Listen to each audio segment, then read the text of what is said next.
Have you ever noticed how talking about the weather can turn strangers into friends? In English, it's the key that unlocks every conversation. Whether you're waiting for a bus, meeting a new colleague, or just grabbing coffee, weather talk is everywhere. But did you know that mastering a few simple weather phrases can make you sound more fluent and confident in English? Today, you'll discover how to use weather to break the ice, connect with others, and start conversations that go beyond hello. We'll show you real-life examples, practical tips, and the exact words you need to join in, no matter where you are in the world. So, look outside your window. What's the weather like today? Get ready to join the conversation and level up your English. In today's episode, we have a full and exciting plan to help you master how to talk about the weather in English. We will start by building a strong foundation with some essential weather vocabulary. You will learn the words for all kinds of conditions, from a bright sunny day to a cold, snowy night. We will cover terms like cloudy, windy, rainy, and stormy, but also more specific words like chilly, humid, and freezing. Each new word will come with a clear explanation and an example sentence so you can understand exactly how to use it in a real conversation. This section will be perfect for your English listening practice. After we build our vocabulary, we will listen to a natural dialogue between two native English speakers. This is where you can hear the vocabulary in action. Our co-host Michael will be joining me for a chat about our plans for the weekend and how the weather might affect them. This is a fantastic opportunity to improve your listening skills and hear how these ESL weather expressions sound in a relaxed, everyday setting. We will make sure the conversation is easy to follow, and we will highlight the key phrases on the screen for you to see. Following the dialogue, we will test your understanding with a short listening comprehension quiz. This is a great way to check what you have learned and to make sure you caught the important details from the conversation. We will ask a few questions and give you some time to think about your answers before we reveal them. Then comes the most interactive part of our lesson, the English speaking practice. We will guide you through repeating full sentences and common questions, giving you the chance to practice your pronunciation and build your speaking confidence. Finally, we will end our lesson with some practical conversation tips for small talk. Talking about the weather is the ultimate icebreaker, and we will show you exactly how to use it to start a friendly chat with anyone. We will share some simple strategies for beginning a conversation, keeping it going, and ending it politely. By the end of this episode, you will not only know a lot of weather vocabulary, but you will also feel much more prepared to use it in your daily English conversations. So, let's begin our journey into the world of weather talk. Let's build your weather vocabulary with essential words you'll hear and use every day. The first word is sunny. When the sun is out and the sky is clear, we say it is a sunny day. Sometimes the sky is filled with clouds, and for this, we use the word cloudy. A cloudy day means there are many clouds covering the sun. This brings us to the word rainy. When water is falling from the sky, we describe the day as rainy. Instead of rain, you might get snowy weather. When it is snowy, white, frozen flakes of ice fall from the sky. These four words, sunny, cloudy, rainy, and snowy, are the absolute basics for talking about the weather in English. Once you can describe the basic conditions, the next step is to talk about the temperature. How does it feel outside? Let's start with hot. When the temperature is very high, we use the word hot. Another related word is warm, pleasant, and comfortable. Moving down the scale, we find the word mild. Mild weather is not extreme, not too hot and not too cold. For weather that is a little cold, we use the word chilly. For a stronger level of cold, we use the word cold. At the very bottom of the scale, we have the word freezing. This word means that the temperature is extremely cold. Understanding these different words for temperature allows you to describe how the weather truly feels. Beyond sun and rain, there are other important weather conditions. Let's start with wind. When there is a lot of wind, we describe the day as windy. On a windy day, you might see trees swaying. A gentle wind is often called a breeze. Sometimes the weather becomes stormy, involving strong winds, heavy rain or snow, and often thunder and lightning. Another condition is foggy. When it is foggy, There is a thick cloud of tiny water droplets close to the ground, which makes it very difficult to see far. A lighter version of fog is called mist. On a hot day, you might hear someone say it feels humid. Humid weather means there is a lot of water vapor in the air. The opposite of this is dry, when there is very little moisture.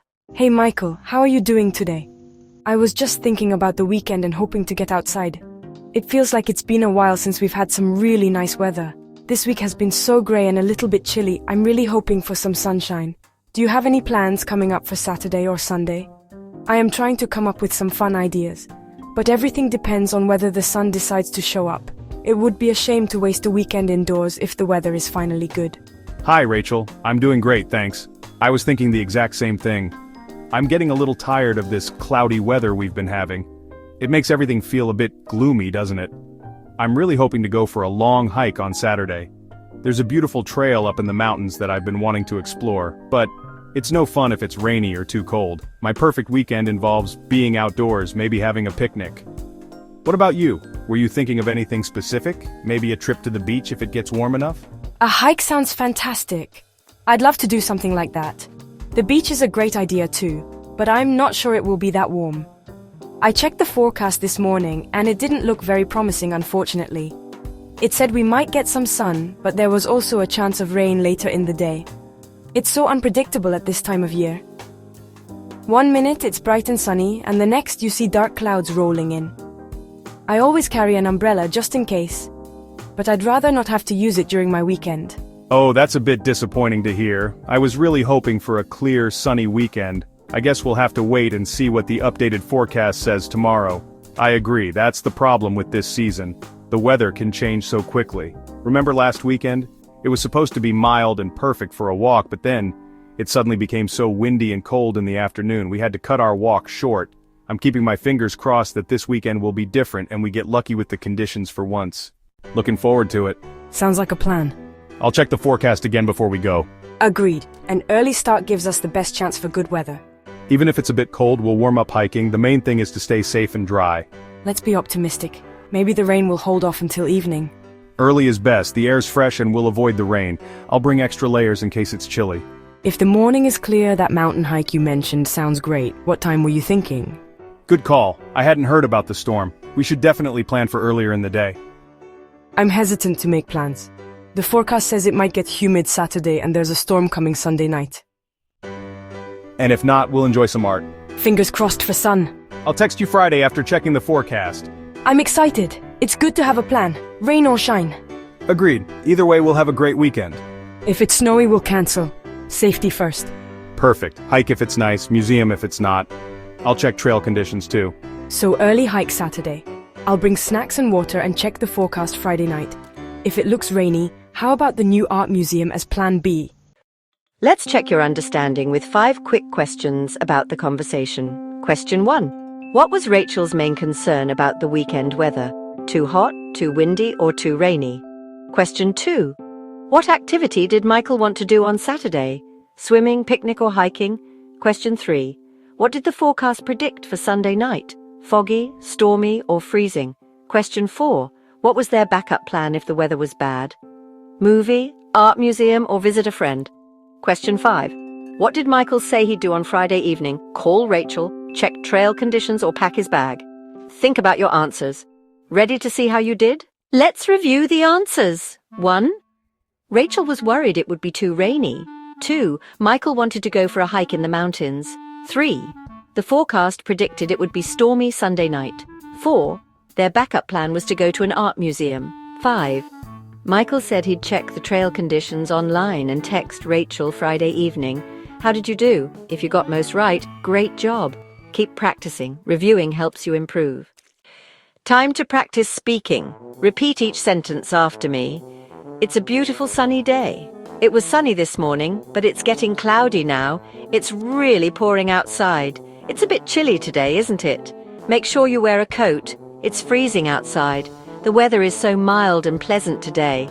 The forecast says it'll be sunny all week. This is perfect weather for a walk. I always carry an umbrella, just in case. Practicing these phrases will help you sound natural in conversation. Keep repeating them to build confidence. Let's build a short conversation. I'll be speaker B, you'll be speaker A. Good morning. It's a bit chilly today, isn't it? Yes, it is. The forecast said it would be cold all day. Oh, really? I was hoping it would get warmer this afternoon. I don't think so. Look how cloudy it is. You're right. It does look like it's going to rain soon. I think so too. I brought my umbrella just in case. That's smart. I should have brought mine too.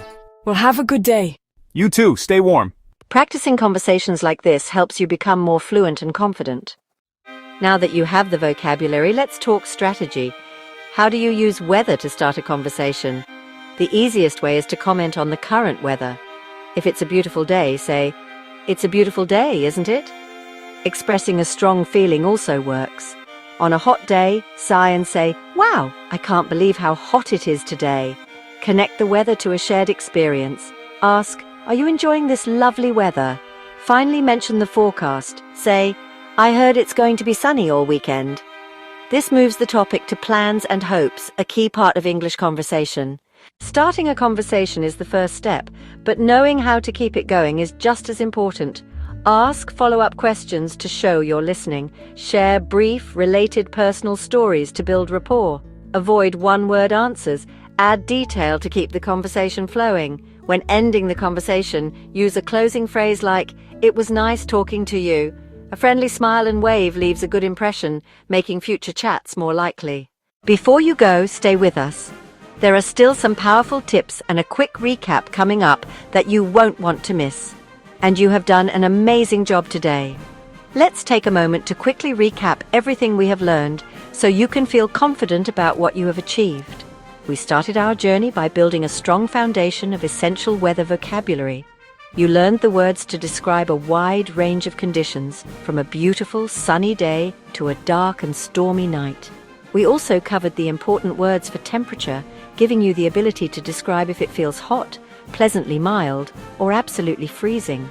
This vocabulary is your core toolkit for any weather discussion. After building our word bank, we moved on to listening practice with a real English dialogue. You heard a natural conversation between me and Michael as we discussed our weekend plans and how the ever-changing weather might affect them. This exercise was designed to help you hear ESL weather expressions used in a realistic context. Following that, we tested your listening comprehension with a short quiz. This helped reinforce the key details and showed you just how much you can understand from a native English conversation. Every question you answered was a step forward in your English listening practice journey.